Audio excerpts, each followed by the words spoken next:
Students are struggling to afford their post-secondary education more than any previous generation. Record high tuition fees combined with the recession have taken a heavy toll on students and their families, with the worst of it borne by vulnerable groups including those with disabilities and racialized people.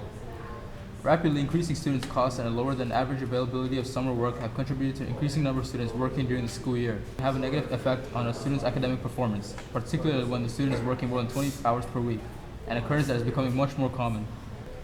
We called with Vikita Bat, President of the UTM Student Union and member of the Canadian Federation of Students, who gave us her input on the topic. She also told us the reasons behind this increase as well as the implication of increased student tuition fees.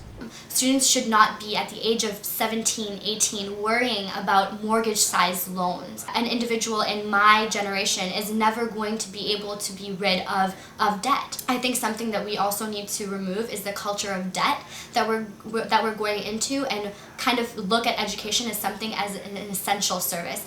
One major critique of the increasing tuition fees is that it is increasing at a much higher rate than inflation.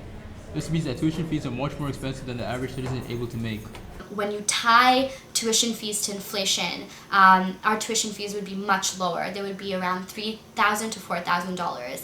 However, we are seeing that our tuition fees are actually not going up at the same rate as inflation. And that's because the government is mitigating their responsibility and putting it on the student. The government is lowering their standards and lowering their investment into education.